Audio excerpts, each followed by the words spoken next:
दोस्तों, national recruitment agency द्वारा common recruitment process के बारे में सोशल मीडिया पर पिछले कुछ दिनों से काफ़ी खबरें चल रही हैं। सोशल मीडिया ही नहीं, कई अखबारों में और कई बड़े बड़े चैनलों में या फिर कह लीजिए कि कई वेबसाइटों पर इसके बारे में अपडेट आ रहा है कि 2024 से शुरू हो जाएगी, उसमें यह परिवर्तन होगा, यह परिवर्तन होगा। लेकिन मैंने अब तक जो कुछ पता लगाया उसके अनुसार स्थिति बिल्कुल भिन्न है। आइए मैं आपको बताता हूं कि स्थिति कैसे भिन्न है। सरकारी विभागों में जो कार्मिक नियुक्त किए जाते हैं, चाहे आईएएस हो या एक क्लर्क हो, सबको डीओपीटी अर्थात कार्मिक एवं प्रशिक्षण विभाग नियंत्रित करती है और इसके ऊपर सारे नियम यही बनाती है। एनआरए का भी नियम यही बनाएगी। अब देखिए डीओपीटी के वेबसाइट पे लेटेस्ट अपडेट देखिए, इसमें ऑर्गेनाइजेशन अंडर क्या क्या है। तो इसमें जब नीचे की तरफ हम आएंगे तो अटैच्ड ऑफिस में यहाँ सारे ऑफिस और उनका लिंक दिया हुआ है।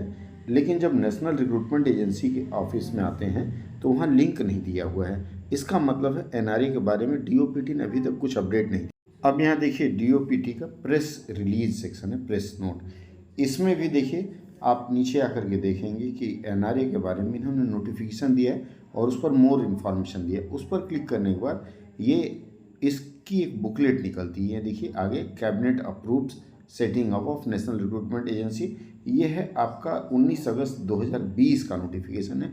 इसके बाद डीओपीटी ने कोई भी अपडेट नहीं दिया है। तो आप यह मान सकते हैं 2020 के बाद अभी तक इस विषय में अधिकृत जानकारी, क्या लोग कहते हैं, मंत्री लोग क्या कहते हैं, वो बात नहीं कहता मैं, इसके बारे में अधिकृत जानकारी अभी तक किसी भी वेबसाइट पर मुझे नहीं मिली, सरकारी वेबसाइट पर, खासकर डीओपीटी या एनआरए के बारे में। ऊपर से समस्त संस्थाओं की वेबसाइट बन चुके हैं। एनआरए का न तो वेबसाइट बन चुका है, न तो इसका रिक्रूटमेंट प्रोसेस अभी तक फाइनल हो पाया है। इसके अलावा और कुछ चीज़ें देखेंगे। ये देखिए मैं गूगल पे NRACET लिख करके इसके बारे में कुछ जानकारी इकट्ठा करने की कोशिश करता हूँ। देखिए यहाँ एनआरए मैंने लिखा और ये सर्च कर रहा है। अब एक चीज़ देखिए, एनआरए में ये एक वेबसाइट है, हालांकि आपको देखने में लगेगा कि nic.in है, तो ये सरकारी वेबसाइट है, लेकिन ध्यान दें उसके बाद डॉट नहीं लिखा हुआ है। इस तरह के कई सारे आपको वेबसाइट हैं जिस पर आपको यह जानकारी मिलेगी कि एनआरए कब से शुरू हो रहा है। ये देखिए हिंदुस्तान टाइम्स ने लिखा है 16 अगस्त को। लाइव हिंदुस्तान में जो लिखा है उसमें भी मुझे विशेष कुछ जानकारी नहीं मिल पाई है। तमाम ऐसे वेबसाइट हैं जो इसके बारे में लिख रहे हैं, लेकिन किसी भी वेबसाइट में मुझे भारत सरकार का अधिकृत कोई वेबसाइट नहीं मिला।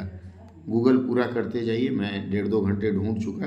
अब अलग अलग देखिए वेबसाइट्स हैं। टेक्स्ट बुक ने अपना लिखा है 2014 से, इन्होंने तो सिलेबस वगैरह भी दे डाला है, पर जब तक अधिकृत जानकारी नहीं आ जाती मुझे लगता है कि हम सुई खोज रहे हैं भूसे में।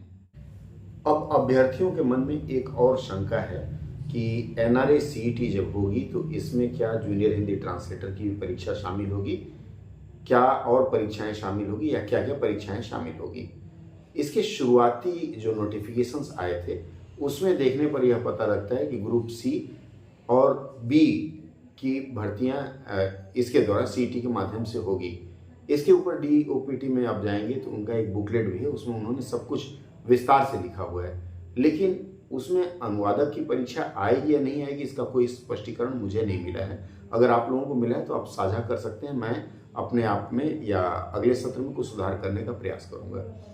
सबसे बड़ी बात यह है कि सीईटी आए या कुछ भी आए, जैसे डीओपीटी ने एक नियम और बनाया था कि जैसे आप स्टाफ सिलेक्शन कमीशन या यूपीएससी की परीक्षाएं देते हैं, परीक्षा देने के बाद मान लीजिए कोई अभ्यर्थी पास तो कर गया पर उसका चयन नहीं हो पाया, तो ऐसे अभ्यर्थियों का विवरण डीओपीटी अपने वेबसाइट पर डालती है, या एसएससी या जो भी संबंधित विभाग है यूपीएससी, और उनको किसी की इच्छा होगी उनमें से अभ्यर्थी लेने तो ले सकते हैं। लेकिन आज तक पिछले 3 सालों से ये नीति चल रही है, मैंने किसी को उस सूची से चयनित होते नहीं देखा, मतलब किसी को लेते हुए नहीं देखा। हालांकि एनआरए सीटी आएगी तो यह कहा जा रहा है कि 3 साल तक वैलिड होगा आपका स्कोर कार्ड, और 3 साल के बीच में भी आप चाहें तो परीक्षा दे सकते हैं, और जिसमें अधिकतम अंक आएगा उसी को ही काउंट किया जाएगा।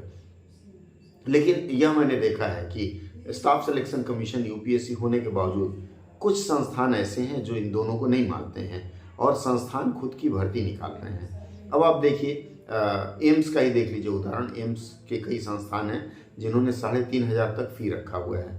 मतलब ये एक तरह की उल्टी गंगा बह रही, और यह आवश्यक नहीं है कि ये जो संस्थान है वो आगे भी एनआरए सीईटी को मान्यता दें। तो अभी कई मुद्दों पे बात फंसी हुई है मुझे लगता है, और जब तक सारे मुद्दे क्लियर नहीं हो जाते, जैसे आईबीपीएस क्लर्क लेती है, पीओ लेती है, स्पेशलिस्ट ऑफिसर लेती है, एसएससी विभिन्न प्रकार की परीक्षाएं कराती है, यूपीएससी विभिन्न प्रकार की परीक्षाएं कराती है, तो उनमें किन परीक्षाओं को मान्यता देंगे, किसको लेंगे और सिलेबस क्या होगा।